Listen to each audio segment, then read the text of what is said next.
Futures trading involves a substantial risk of loss and may not be suitable for all investors. Therefore, carefully consider whether such trading is suitable for you in light of your financial conditions. Good afternoon. This is Oliver Sloup, Blue Line Futures, coming to you from the suburbs of Chicago. Today is Wednesday, January 7th, and a much better day in the grain markets today versus what we saw yesterday. We'll just jump right into it. We've got the March corn contract pulled up here, as you can see, to start the week. And if you've got a decent memory, you probably remember how we started Tuesday's trade rather. Higher open and a lower close. It looked like we were going to break out early yesterday morning, but reversed and finished basically at the lows of the session for corn, soybeans, and wheat. Coming into this morning's trade, we gained back a lot of that ground, trading at about those high levels. The big question was, are we going to do exactly what we did yesterday? And that is basically fall flat on our face when we get more volume and participation on the regular trading hours open. That was not the case today. So overall, very, very constructive day. Corn market, though, zoom out, look at this picture here. Not a whole lot to write home about. We've been largely sideways, basically smack dab in the middle of the range. The cluster of major moving averages. We've got the 20, the 50, and the 200. A close above that today. Certainly encouraging, and I think probably opens up some potential momentum to get us back towards the upper end of the range. So we're looking at 452, 455, give or take.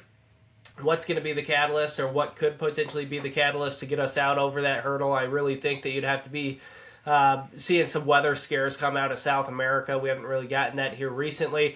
Demand has been good. We've known that for some time, so that has been supportive for the dips and for the market to really hold support. We need to see that demand continue to be strong for the market to continue to hold support. If we start to see exports dwindle off, potentially you see a little bit more pressure. So right now, kind of in no man's land with not a whole lot of new news to spark any excitement either to the upside or the downside. So sideways, the clear trend here, we remain a little bit more optimistic on higher prices as we continue to kind of inch into the new year and see some potential opportunities, especially once we get through the winter and into the spring. So hopefully we can get some premium tacked on to prices. But for now, largely sideways.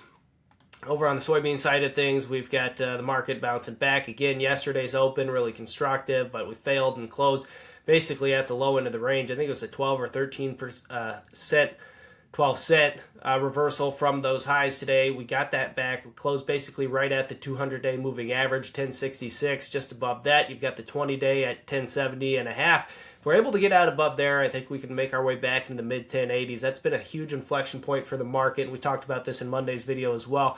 In the mid-1080s, you got old resistance all the way through last year until we eventually broke out in October. That became a little bit of a support, very short term, and then obviously we broke down below that. So that would be the next upside objective if the bulls can keep their footing going into the back half of this week's trade. Getting out above there, as with corn, I think you're going to need to see a fundamental catalyst to do that. China showing up more frequently and in larger quantities would certainly be a catalyst for that, as well as potential weather hiccups down in South America. If we're able to chew through that mid-1080 zone, you're looking at 1106 area as the next upside objective. Again, if we can get that momentum. Now over on the wheat side of things, we talked about it in this morning's report.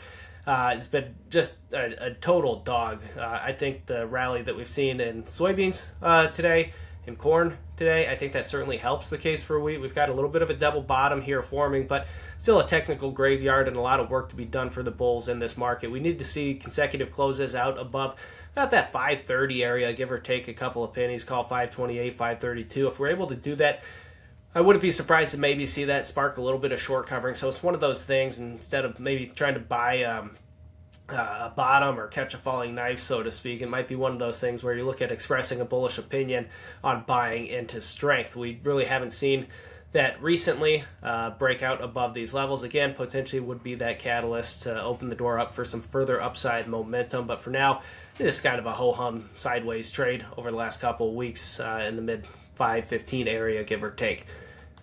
Over on the livestock side of things, softer day today. The inflection point we're looking at for live cattle here, about 232, 233 for that February live cattle contract. The cash market's been relatively firm. I think that'll probably be supportive. So we talked about in our livestock roundup this morning, if you're a producer with physical risk, there's probably pretty good levels to look at protecting some downside exposure, especially if about a month and a half ago you're saying, man, I wish I would have laid off some risk in the mid-230s. Well, here's your opportunity to do so.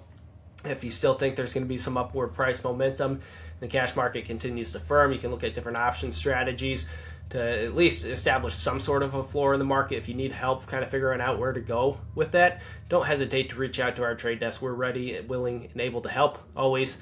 So don't hesitate there. On the feeder cattle side of things, similar type of setup, a little bit of a pullback today, but if you look at the explosive move that we had to start the year, basically, we hardly gave up anything, which brings me to the next point. Range expansion, big potential here, especially after that big move higher that we saw last Friday. So managing your risk is going to be paramount. Once again, the higher we go, the bigger the contract value is, and the bigger the swings could potentially be on a monetary basis, not necessarily a percentage basis, but a monetary basis.